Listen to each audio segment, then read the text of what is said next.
Bismillahirrahmanirrahim. Welcome to lecture number 22, Theory of Automata.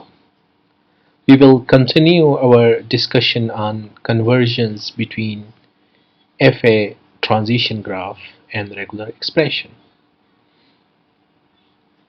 We will revise the previous lecture and then we will continue the discussion on Klein's theorem.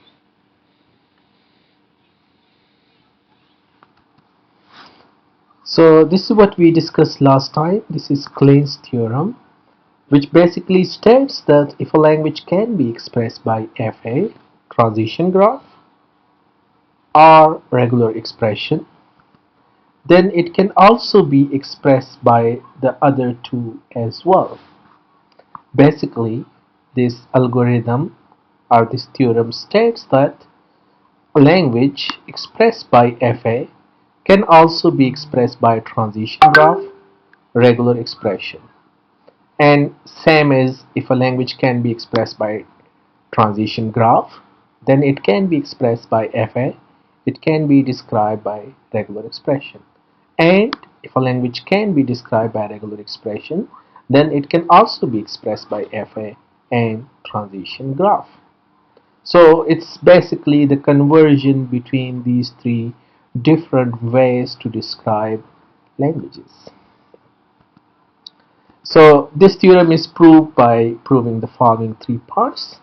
Klein's theorem part 1, which states that if a language can be accepted by FA, then it can be accepted by TG as well.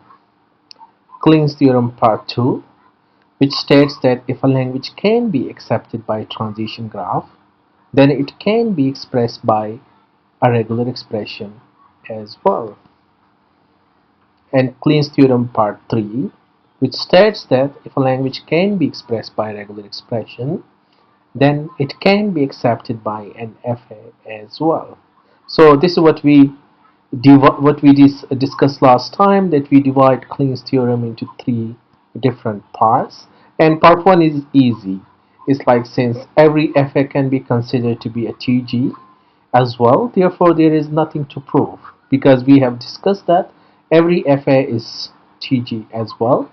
Converse may not be true, because in TG there are certain relaxation. If we do not use those relaxation, then it's basically FA. So this is what we this is done. So part 2, if a language can be accepted by TG, then it can be expressed by regular expression as well. And we discuss different steps how we convert a transition graph to regular expression.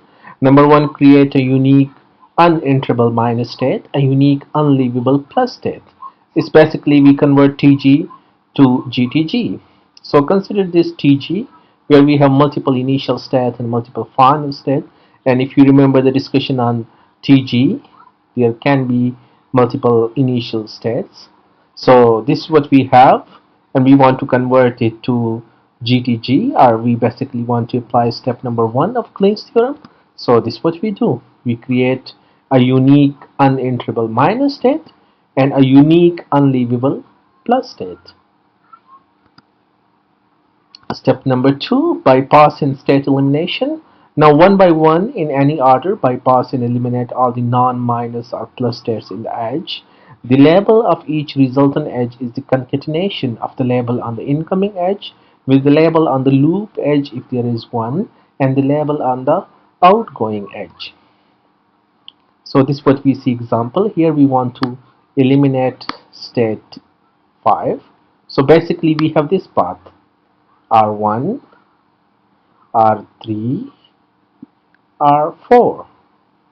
So R1, this is R2, R3 star, R4. This is another example. Consider part of a TG. Here we have multiple paths. We want to eliminate state 3. So one path is this one. And there is from 4 to 3 path as well. So here, here, and here. So basically we have one path is this one, and the other, the circuit, it becomes as a loop. Step number 3. When two states are joined by more than one edge going in the same direction, unifying them by adding their labels.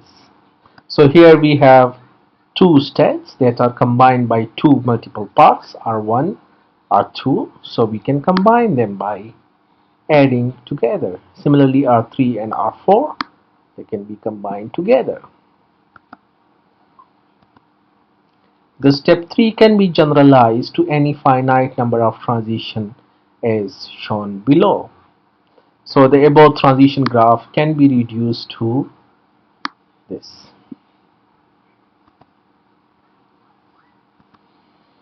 Finally, when all that is left is one edge from initial to plus, the label on that edge is a regular expression that generates the same language as was recognized by the original machine.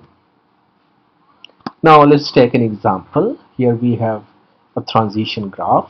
Remember, in transition graph we can have substring as labels of the transition.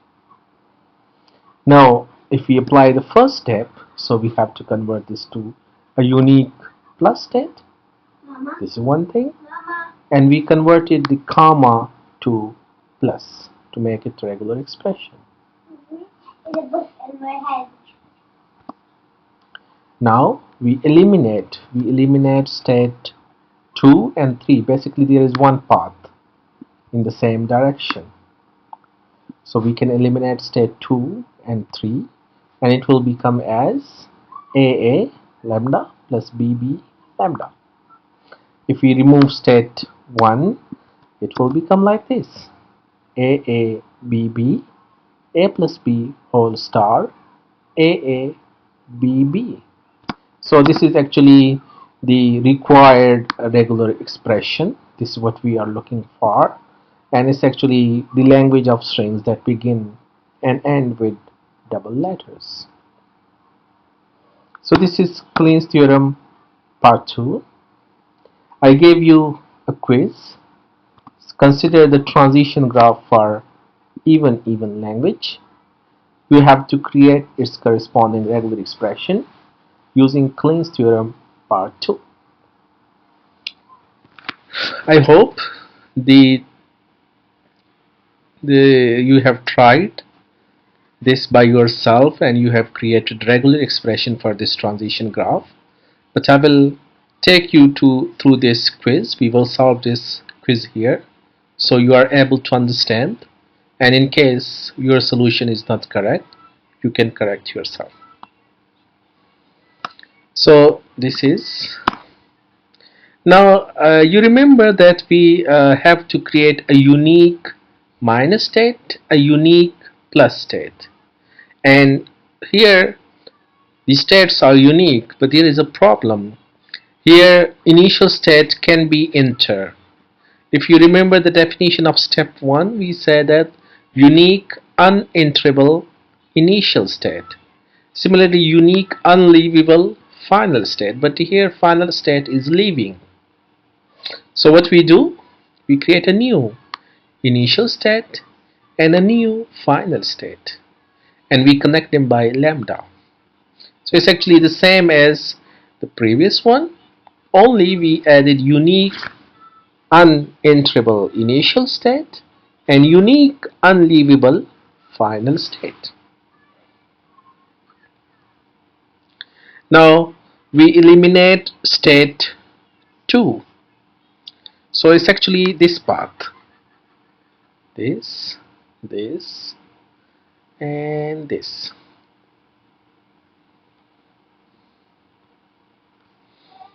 So it's actually this one.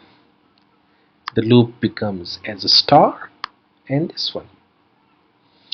Now there was another step that if we have two transition in the same direction, so what we can do, we can combine them by plus.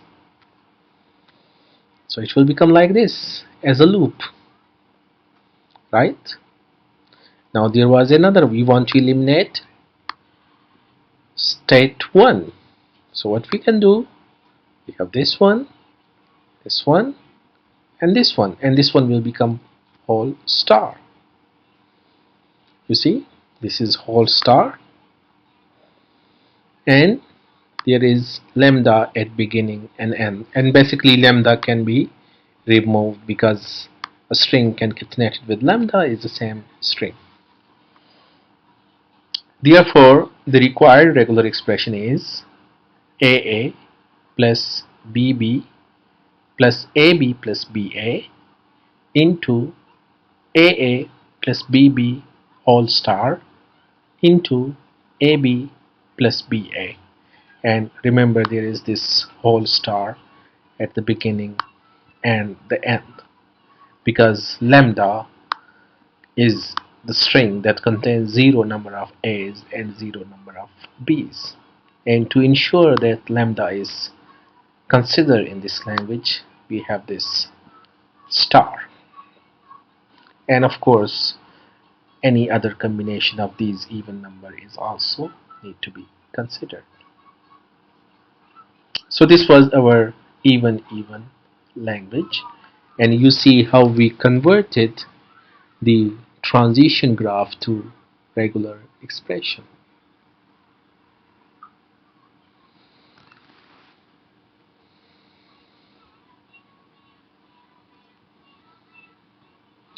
Now let's discuss part 3. It states that if the language can be expressed by a regular expression, then there exists an FA accepting the language. So here what we basically do, we are given a regular expression and we have to build corresponding FA. And if you remember the definition of regular expression, that every regular expression can be built from the letters of the alphabet and lambda by repeated application of certain rules like addition, concatenation, and closure. So basically, while building the regular expression, sometimes the corresponding FA may be built easily. So what we did, we divided part 3 into multiple rules, and rule 1 is used for single alphabet, rule 2 is used for lambda, rule 3 is used for the addition, rule 4 is used for concatenation, and rule 5 is used for closure. So this was rule 1 that we discussed. It accepts only the language consisting of letter B. There is only one B. And this is rule 2. For lambda, we have this FA.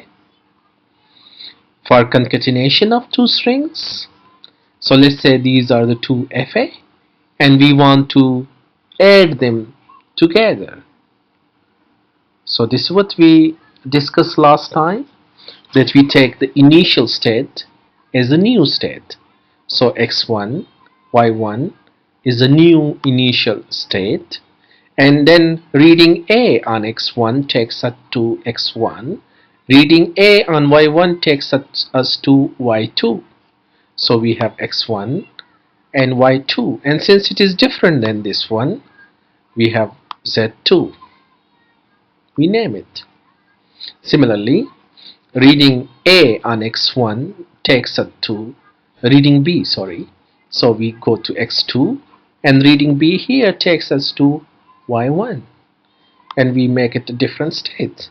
So every time we see a combination that has not seen before, we give it a new name, and then we consider these. For example, we take z2 and then we find new one, z4, and z3 is the same as the previous one, so we name it as z3. Now z3 is made as plus because there is one final state, and we encounter z2 again and z3 again.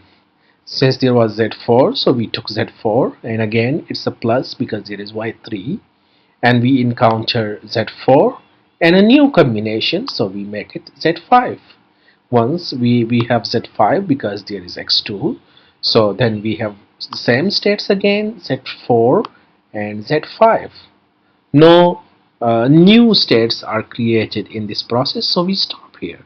And these are basically, these z is are basically our new states. So we have the same table again, and if you create the corresponding FA, it will look something like this. It has three final states and one initial state, and it's actually the addition of this one and this one.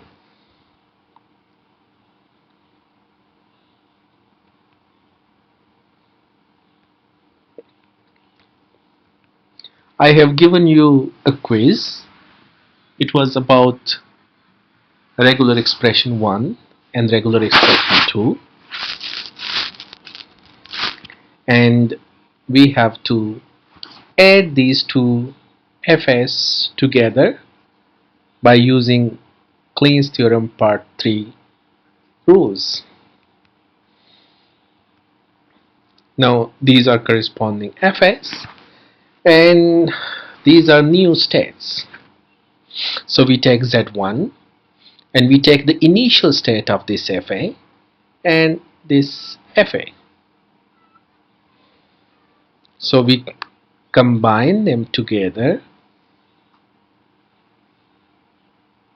We have X1, Y1, and Z1 need to be initial state.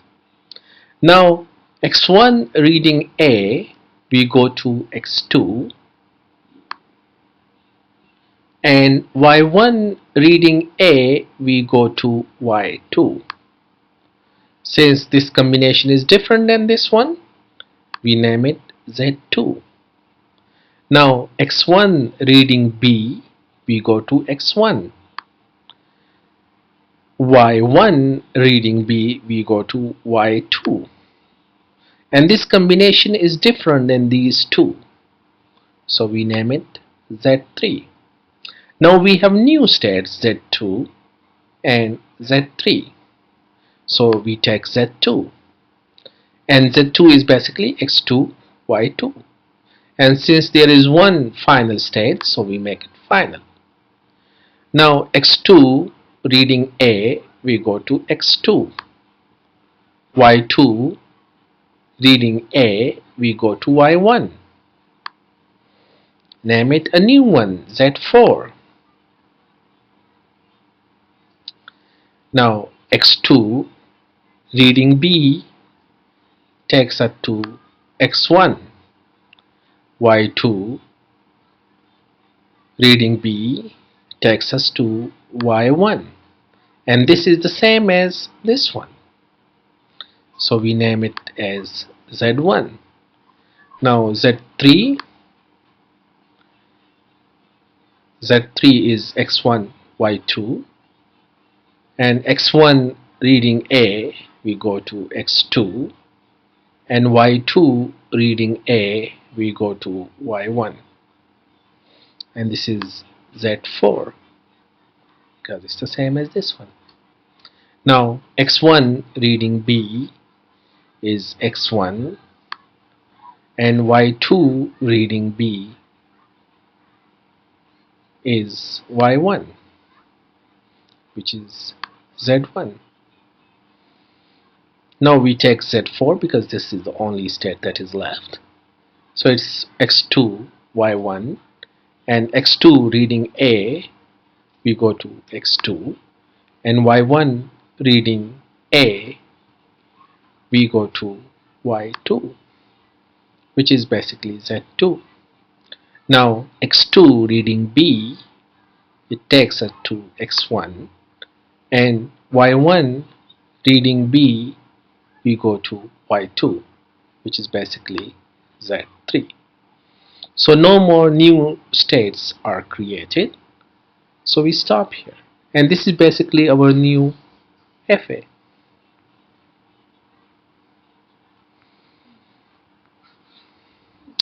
Now if you build this corresponding FA, it looks something like this. We have Z1 here, Z1 reading A, we go to Z2, this one. Z1 reading B, we go to Z3, right? Let me create this one.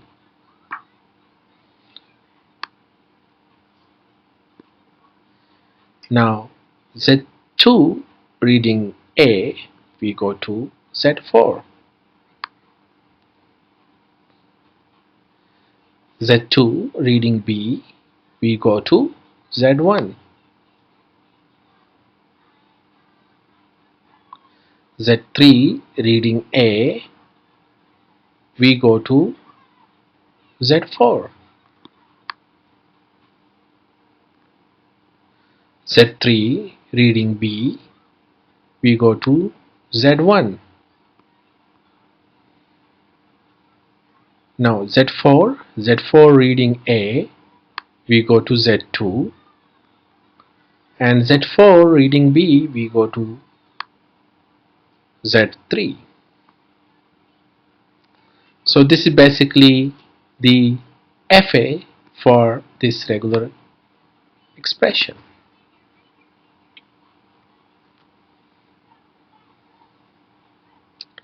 Now here is homework for you.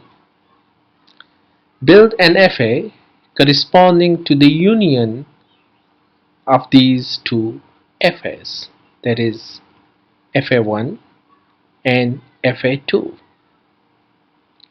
So give it time, try to understand how the addition of two FAs will work, and then we will discuss.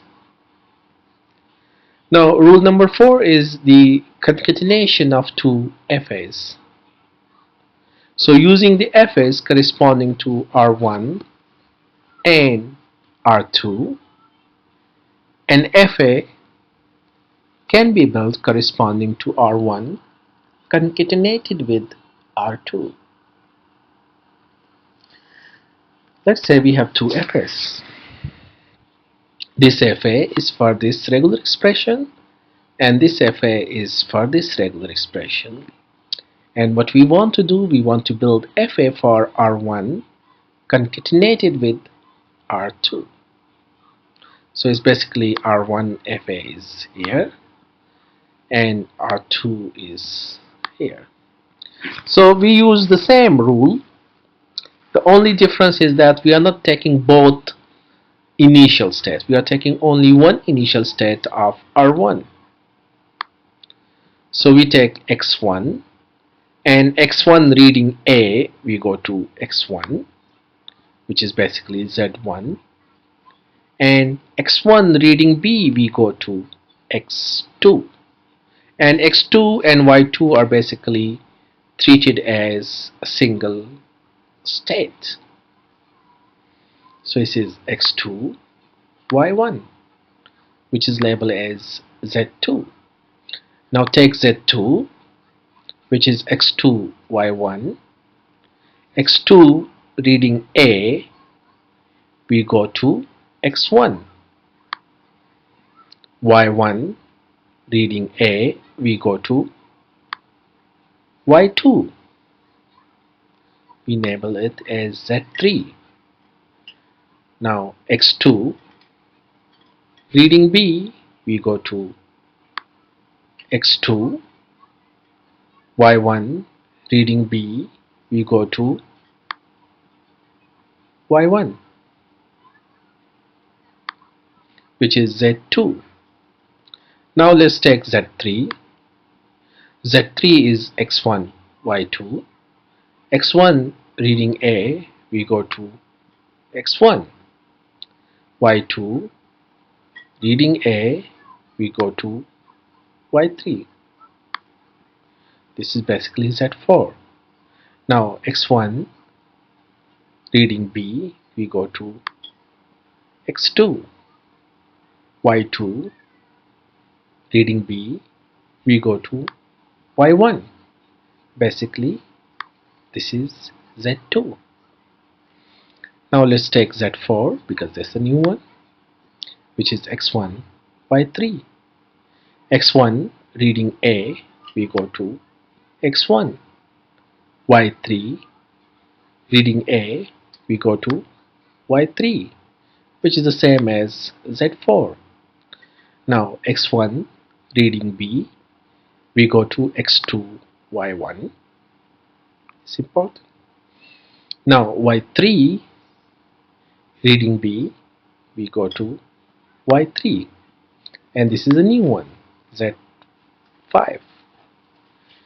Now X2, reading A, we go to X1. Y1, reading A, we go to Y2. Y3, reading A, we go to Y3. A new state. X2, reading B, X2. Y1, reading B, we go to Y1. Y3, reading B, we go to Y3. And this is same as the previous state. Now Z6 is new one. So X1, reading A, we go to X1. Y2, reading A, we go to Y3. Y3, reading A, we go to Y3. It's the same as Z4. Now X1, reading B, is X2. Y2, reading B, we go to Y1 and X2. So it's actually like combine. And Y3, reading B, we go to Y3. So this is Z5. Now if we build its corresponding FA, it will look something like this.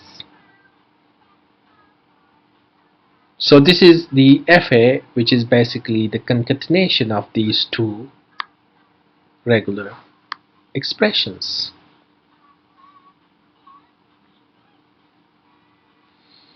And if you try to run the strings, try as a practice, try to run the strings accepted by this regular expression by this FA, and you will see that this is the correct FA.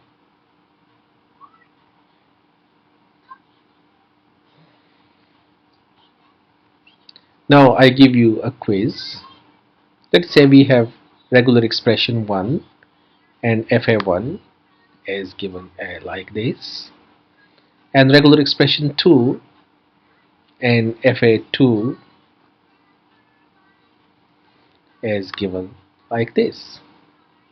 Now what you have to do, you have to build FA that accepts the language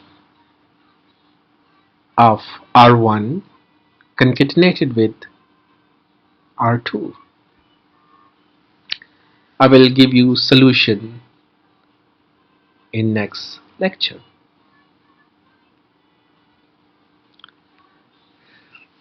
Now let's try to understand rule number 5 of the FA, which is basically the closure of an FA. It means we have to build FA corresponding to R star using the FA corresponding to R. So if the given FA already accepts the language expressed by the closure of certain regular expression, then the given FA is the required FA. Because once the closure is taken, we don't need to take the closure again. However, the method in other cases can be developed considering the following examples. Let's take an example. This is regular expression and this is its corresponding FA. So what we do, we take the same FA 2 times, and using the concatenation technique discussed in the previous example, we can build FA of R1 into R1, which will be basically R1 closure.